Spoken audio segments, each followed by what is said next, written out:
America did not lose a war in 1949, but it lost an assumption, and that assumption had shaped every plan for Asia. For years after the Second World War, American strategists had operated with a mental map of the world that placed certain things in certain categories. Europe was the priority. The Soviet Union was the primary threat. Asia was important but secondary, a region to be stabilized and rebuilt rather than a theater where the fundamental balance of power might shift overnight. That mental map was redrawn in 1949, not by American choice, not by American action, but by events that moved faster than Washington could respond to them. This is the story of how that happened, not as a simple tale of victory and defeat, but as a story of assumptions tested against reality, of intelligence that captured some truths and missed others, of decisions made under pressure by people who did not have the luxury of hindsight, of a superpower discovering that the world does not wait for your plans to be ready. Archival records and diplomatic cables from this period reveal a government wrestling with more problems than it had resources to solve. The diplomats who tried to understand what was happening on the ground in a distant civil war. The analysts who sifted through fragmentary reports and tried to predict which way events would break. The military planners who had to allocate forces across a globe that seemed to demand American attention everywhere at once. The politicians who faced constituents tired of war and wary of new commitments. Years later, officials who lived through this period would describe it as a time when the ground kept shifting beneath their feet. Every week brought new reports. Every month brought new crises. The comfortable assumptions of 1946 looked increasingly obsolete by 1948, and by 1949, some of those assumptions had collapsed entirely. This is not an episode about military campaigns or battlefield tactics. It is an episode about how a great power responds when reality contradicts its expectations. About what happens when an assumption that shaped years of planning proves to be wrong. About the painful process of adjustment that follows. The war did not end there, but American planning for Asia had to begin again. To understand what happened in 1949, you first have to understand the world that American planners were trying to manage in the years leading up to it. A world that was getting harder to control with each passing month. A world where crises cascaded into each other and resources never seemed adequate to meet demands. The late 1940s were a time of overlapping emergencies. Each one demanded attention. Each one consumed resources. And each one made the next one harder to handle. In 1947, the governments of France and Italy expelled communist ministers from their coalitions. This was not a minor reshuffling of cabinet positions. It was a deliberate choice to align with the Western Bloc and reject the path of accommodation with Moscow. The decision carried risks. Communist parties in both countries remained strong. Labor unions were restive. The possibility of domestic instability was real and present. That same year, the Marshall Plan began to take shape. American resources would flow to Western Europe to rebuild shattered economies and create the prosperity that would make democracy stable. The scale was enormous. The ambition was unprecedented. And the Soviet response was hostile, creating the common form to coordinate communist parties across Europe and counter American influence at every turn. In a newsroom in Paris, editors worked late into the evening preparing coverage of the latest political crisis. The wire services brought reports from across Europe: strikes in France, coal shortages in Britain, currency instability in Germany, cabinet reshuffles in Italy. Each story connected to others in ways that made the overall picture both urgent and confusing. A senior editor reviewed the front-page layout with his staff. The lead story was about industrial action that threatened to paralyze transport. A sidebar covered American aid negotiations. Below the fold, reports from Eastern Europe described the tightening of Soviet control. The editor made his decisions quickly. There was always more news than space to print it. In the compositor's room, workers assembled the pages that would go to press in a few hours. They did not make policy. They did not attend diplomatic conferences. But they understood, in the way that ordinary people understand large events, that the world was being remade around them. The question was what shape it would take when the remaking was finished. In early 1948, Czechoslovakia fell. A coalition government that had included communists was transformed into a communist-dominated regime through a combination of political pressure, street action, and the implicit threat of Soviet intervention. The coup shocked Western observers who had hoped that some form of coexistence might be possible in Central Europe. It demonstrated that Moscow would use whatever tools were available to expand its sphere of control. Then came Berlin. The Soviet blockade of the western sectors of the city was the most direct challenge yet to American resolve. For months, the airlift continued, a massive logistical effort that kept the city alive and demonstrated that the West would not be pushed out easily. The crisis consumed attention at the highest levels of government. It absorbed military resources. It dominated headlines and shaped public perception of what the confrontation with Moscow meant. And in April 1949, the North Atlantic Treaty was signed, creating a formal alliance that committed the United States to the defense of Western Europe. This was a fundamental departure from American tradition. It bound the country to obligations that could mean war if any member was attacked. It was the right decision for the circumstances, but it was also another demand on American attention and resources at a time when both were already stretched thin. In a conference room in Washington, senior officials gathered for one of the regular interagency meetings that tried to coordinate American policy across this sprawling landscape of challenges. The table was covered with briefing papers and maps. Coffee cups accumulated as the hours passed. The air was thick with cigarette smoke and the particular tension that comes from trying to solve problems that resist solution. The chairman of the meeting, a senior State Department official with dark circles under his eyes, worked through the agenda methodically. Europe first, as always. The Marshall Plan implementation and its progress. The status of the Berlin situation and what the Soviets might do next. The North Atlantic Treaty ratification and the political challenges it still faced in several Allied parliaments. Then the other theaters. The Middle East and its oil, Latin America and its stability, and finally, Asia. The Asia briefing was shorter than the others. The officer presenting it acknowledged the limitations of current intelligence. The situation on the ground was fluid. Reports were contradictory.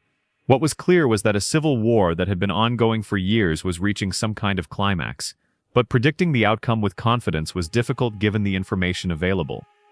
One of the senior officials at the table asked the obvious question: how much attention should they be paying to this? What resources could be committed without taking them from higher priorities? The answer reflected the reality of the moment. Europe was the priority. The Soviet threat was concentrated there. The commitments already made demanded follow-through. Asia was important, but Asia would have to be managed with what was left over after the primary obligations were met. The meeting moved on to the next agenda item. There were always more items than time to discuss them properly. Too many fires, not enough hands. The conflict that would reshape Asia in 1949 was not a sudden event that appeared from nowhere. It was the culmination of decades of struggle, years of warfare, and a long erosion of the forces that had once seemed dominant. To call it simply a civil war understates its complexity. It was a contest for the future of a nation with the largest population on Earth. A struggle between visions of society that could not coexist. A military campaign that stretched across a continent-sized territory, and a political competition for legitimacy that played out in villages and cities alike. On one side stood a government that had international recognition, American support, and the advantages that came with holding the formal machinery of state power. On the other side stood a movement that had spent years building strength in the countryside, developing military capability, and constructing an alternative structure of governance that could administer territory as it was taken. The government side suffered from problems that military aid could not fix. Corruption had become endemic at every level of administration. Officials enriched themselves while soldiers went unpaid for months at a time. The currency collapsed under the weight of inflation, wiping out the savings of the middle class and destroying confidence in the economy. The bureaucracy that was supposed to administer the territory often administered only exploitation and extraction. In a city in the interior, the effects of economic collapse were visible on every street corner. A shopkeeper stood behind his counter, marking up prices for the third time that week. The currency that customers brought to him would be worth less tomorrow than it was today. He had learned to convert his earnings into goods or hard currency as quickly as possible. Holding paper money was a guarantee of loss. Down the street, a line formed outside a rice distribution point. The rations were smaller than they had been last month. The officials who administered the distribution were rumored to be selling supplies on the black market. Everyone knew it, no one could do anything about it. The system that was supposed to provide for the people had become another mechanism for their impoverishment. A government clerk walked home from his office in the evening, passing through streets that grew more desperate with each passing week. His salary had not been paid in 2 months. When it did arrive, it would buy less than half of what it had bought at the beginning of the year. He had already sold his winter coat. Next would be his wife's jewelry. After that, he did not know. The military situation reflected these political and economic realities. In a provincial headquarters, a government general reviewed the situation with his staff. The maps showed positions that no longer reflected reality. Units that were supposed to be at full strength existed mainly on paper. Soldiers who were present were hungry, unpaid, and uncertain why they were fighting for a government that seemed incapable of providing for them. The general had seen good men desert. Not to join the enemy necessarily, just to go home, to find food, to survive. He could not blame them entirely. He had asked them to fight and die for a cause, but the cause seemed increasingly abstract while the suffering was immediate and concrete. Supplies that were supposed to have arrived had been diverted somewhere along the chain of command. Weapons that were supposed to be distributed had been sold. The corruption that everyone complained about was not an aberration, it was the system itself. And systems that corrupt themselves eventually collapse. The challenger side had advantages that were harder to quantify but no less real. Discipline was enforced rigorously. Corruption was punished severely. The message of land reform resonated with peasants who had experienced landlord exploitation for generations. Military commanders who had learned their craft through years of guerrilla warfare had adapted successfully to fight larger conventional campaigns as their strength grew. In a village in the interior, far from any city that would appear on American maps, the transition of power happened without fanfare. One day, the old officials were gone. The next day, new cadres arrived. Land was redistributed according to formulas that the villagers did not fully understand, but that seemed to favor those who had always been at the bottom. Old debts were canceled. Old scores were settled, sometimes through public accusation meetings that turned violent. The village that had known one kind of order for generations now experienced a different kind. Whether it was better or worse depended on who you were and what you had owned before the change came. The collapse, when it came faster than many observers in Washington and abroad had predicted. Cities that had seemed defensible fell in days. Armies that had seemed substantial dissolved as soldiers surrendered or simply walked away. The government that had ruled for decades retreated to ever smaller enclaves until it finally fled the mainland entirely, establishing itself on an island that would become a symbol of what had been lost. Aid can buy time. It cannot buy legitimacy. Washington watched these events unfold with a mixture of concern, frustration, and uncertainty about what could be done. The assumption that had shaped American thinking about Asia was not a single belief, but a constellation of related ideas that together formed a framework for policy. The first element was priority. Europe mattered more. The Soviet threat was concentrated in Europe. American allies were in Europe. The economic capacity that would determine the long-term balance of power was in Europe. Asia was important, but Asia came second in every calculation of where to invest limited resources. The second element was the anchor strategy. In Asia, the priority was Japan. The reconstruction and stabilization of Japan was seen as the key to regional security. A stable, prosperous Japan aligned with the West would serve as a counterweight to Soviet influence and a base for American power projection throughout the Pacific. In a planning office at the State Department, a senior official reviewed a draft memorandum on Asian policy. The document made the case in clear terms. Japan had to work. Without Japanese recovery, there would be no stable foundation for American influence in the region. Without Japanese markets and industrial capacity, the economic architecture of non-communist Asia could not function. Without Japanese stability, the resources being invested there would be wasted. The memorandum acknowledged the civil war on the mainland. It noted the deteriorating situation. But it argued that American resources were limited and had to be concentrated where they could have the greatest effect. Spreading them too thin risked achieving nothing anywhere. Better to ensure success in the priority areas than to fail everywhere by trying to do everything. The official signed off on the memorandum and sent it forward for review. It represented the consensus view. It reflected genuine strategic logic. And it would look very different in hindsight than it did at the time. The third element was expectation. The conflict unfolding on the Asian mainland was seen as something that might resolve itself, or at least stabilize, without requiring massive American intervention. The government receiving American aid had significant advantages on paper. Perhaps those advantages would prove sufficient. Perhaps some kind of accommodation could be reached. Perhaps the worst outcomes could be avoided without the kind of commitment that would strain American resources and test American public opinion. The fourth element was constraint. America in the late 1940s was not the America of unlimited resources and unlimited will that would emerge in later decades. The country had demobilized rapidly after World War II. Soldiers wanted to come home. Families wanted their sons and husbands back. Taxpayers wanted relief from wartime burdens. The idea of committing large ground forces to another conflict in Asia, so soon after the last one, was politically difficult to contemplate. In an office at the State Department, analysts worked through the latest cables from the field. The reports were fragmentary and often contradictory. Different observers on the ground reached different conclusions about what was happening and what it meant for American interests. One analyst spread several cables across his desk, trying to construct a coherent picture from pieces that did not quite fit together. The military situation seemed to be deteriorating faster than previous assessments had suggested, but the political reporting was muddier. Some sources insisted that the government still had reserves of strength that had not yet been committed. Others suggested that collapse was imminent and irreversible. He drafted a summary for his superiors, trying to capture both what was known and what remained uncertain. The exercise was frustrating. Policymakers wanted clarity. They wanted to know what was going to happen and what should be done about it. What he could offer was contingency and probability, hedged conclusions, and unanswered questions. The summary went into the overnight pouch for the secretary's office. Whether it would be read carefully or skimmed quickly, he could not know. Whether it would influence decisions or simply be filed away with dozens of other documents, he could not predict. His job was to provide the best analysis he could with the information available. What happened after that was beyond his control.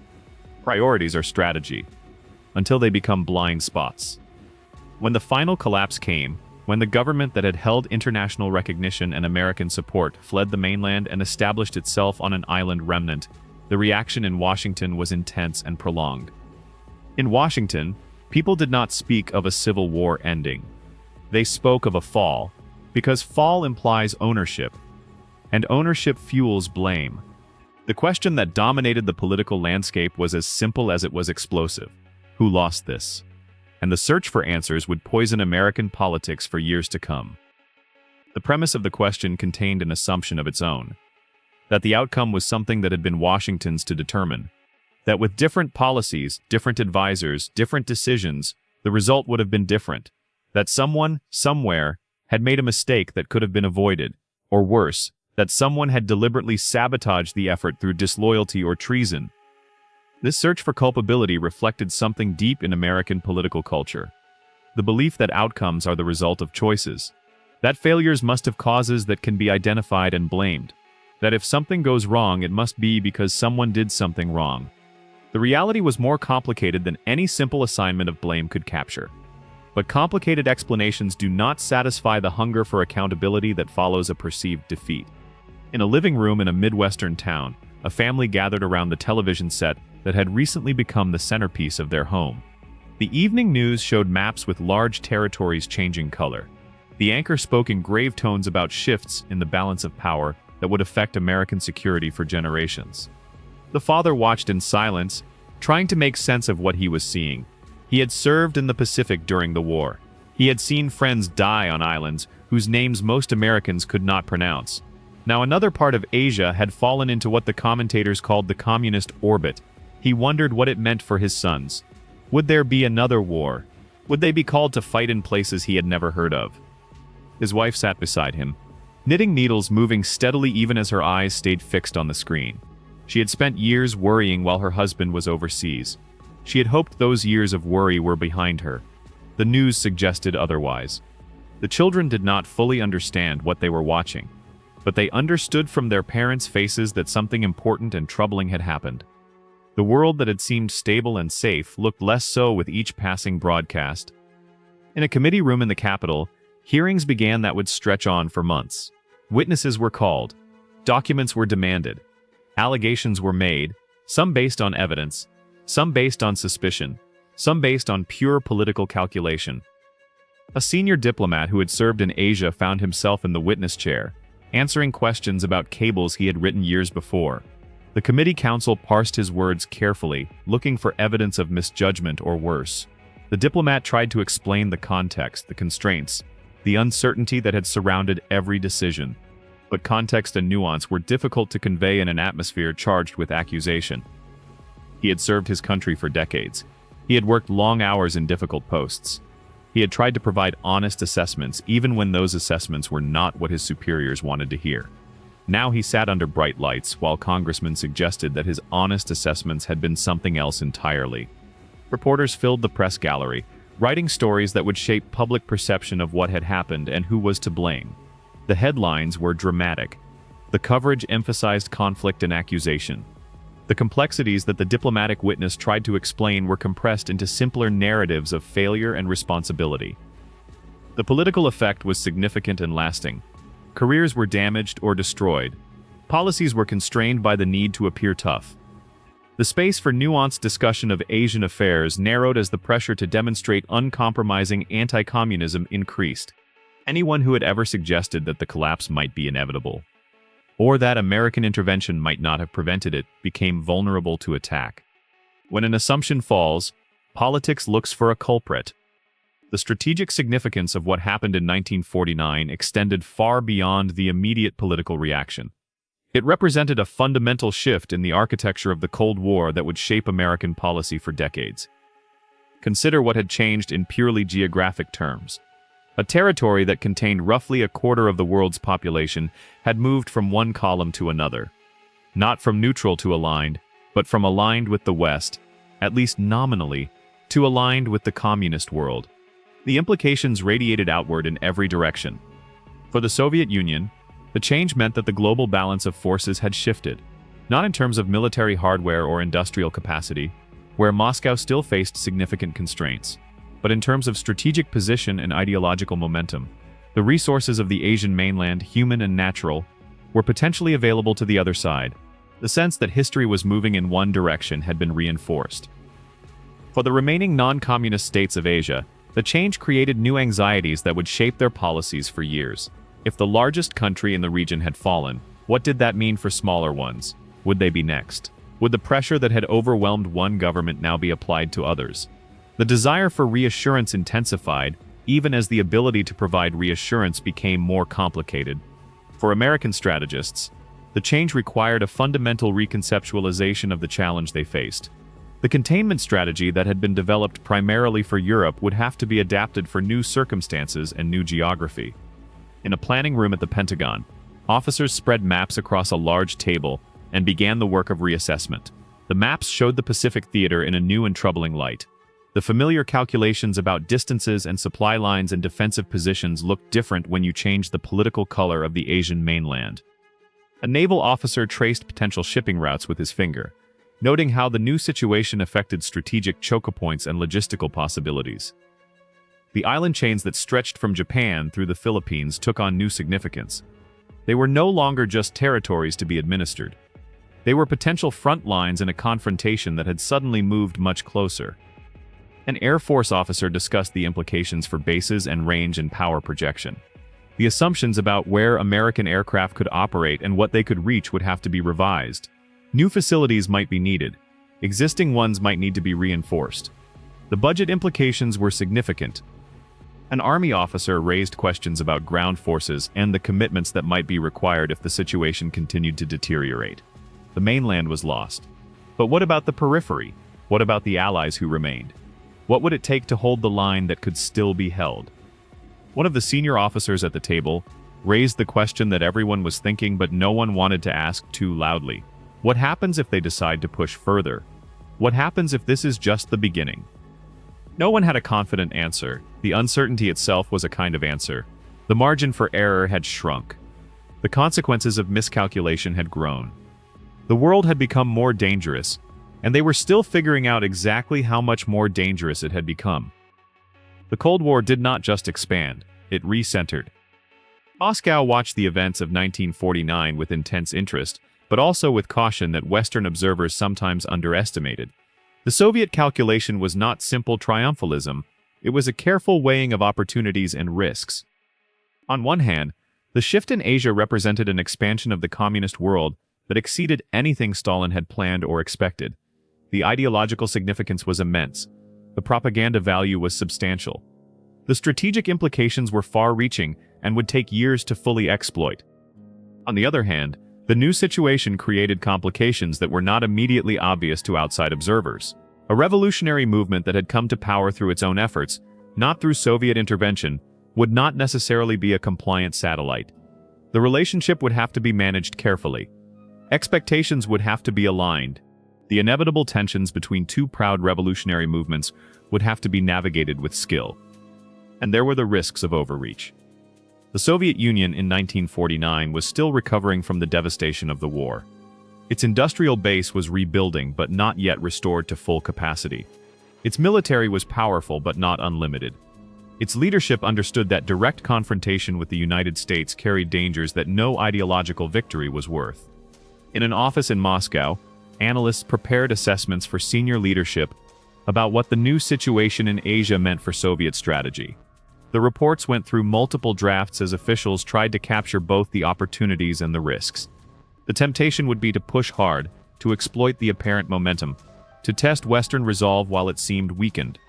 But pushing too hard risked triggering exactly the kind of response that Soviet strategy sought to avoid. The goal was to expand influence without provoking general war.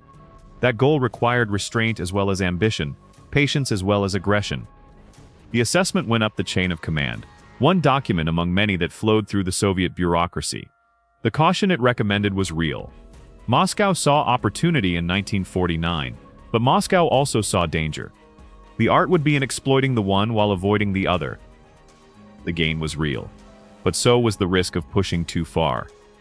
By the end of 1949, American policymakers found themselves in a position they had not anticipated and did not welcome. The assumptions that had guided their approach to Asia had been overtaken by events. The frameworks they had developed were suddenly inadequate for the new reality, and the political pressure to do something was intense and growing. The debate that unfolded in the final months of 1949 would shape American strategy for years to come. It was a debate about means and ends, about priorities and possibilities, about what could still be saved and what was irretrievably lost. Some argued for retrenchment. The mainland was lost, accept it.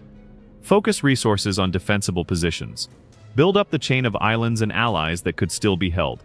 Do not compound the disaster by overextending further into commitments that could not be sustained.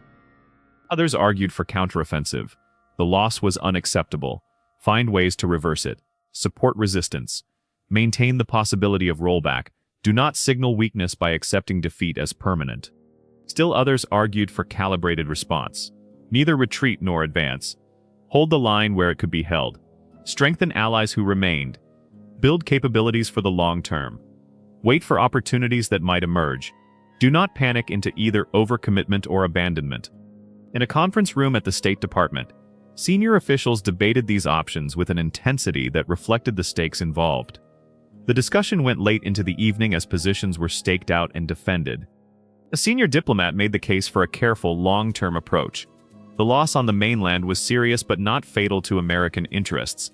The fundamental strength of the American position remained intact. Containment was still viable if it was adapted to new circumstances. The key was to avoid being driven by events into decisions that would prove unsustainable. A military representative pushed back. Caution was fine in theory, but adversaries read caution as weakness. Every day that passed without a firm response encouraged further probing. The line had to be drawn clearly and defended resolutely, or there would be no line at all. The debate continued without reaching final resolution. It could not reach final resolution because the situation itself was still evolving. Events were moving faster than policy could adapt. The best that could be done was to establish broad principles and adjust tactics as circumstances required. In a quiet office elsewhere in the building, a senior official worked late into the night on a draft strategy paper that would help frame the administration's approach in the new year. The document would go through many revisions before it reached its final form. But the essential message was taking shape. The challenges were unprecedented in their scope and complexity, but so were the resources available to meet them. The key was to maintain perspective, to understand that setbacks were not defeats, that the competition would be long, that patience and persistence would ultimately prove more important than any single event. He wrote carefully, choosing words that would convey urgency without panic, seriousness without despair. The losses of 1949 were real. But they did not define the future unless Americans chose to let them define the future. The document was not finished that night. The work would continue for weeks, but the direction was set. America would adapt. America would respond. America would learn from its mistakes and adjust its strategies accordingly. The debate was still ongoing. But history did not wait for the debate to conclude. The year 1949 had delivered shock after shock. The Soviet bomb had ended the nuclear monopoly that American planners had counted on. The loss of the Asian mainland had opened a new front in a confrontation that already stretched around the globe. The comfortable assumptions of the early post-war years were gone, replaced by a more dangerous and more demanding reality. The containment strategy that had seemed adequate for a bipolar world centered on Europe would have to be extended and adapted. New commitments would be considered. New alliances would be sought. New capabilities would be developed. The architecture of American global engagement that would define the Cold War for the next 4 decades was being constructed, piece by piece, in response to challenges that kept multiplying. The officials who carried responsibility for American security did what they had always done. They assessed the new situation with clear eyes. They developed new approaches to meet new threats. They made the adjustments that the changed reality required. They did not give up. They adapted. The shock of 1949 was real. The adjustment would be painful and prolonged, but the story was not over. It was, in many ways, just beginning. By the end of 1949, policymakers were arguing about what had been lost and what could still be contained. The debates were intense. The stakes were high. The future was uncertain. Different factions advocated different approaches. No consensus had emerged. Then a border was crossed, and theory became war. Korea, 1950.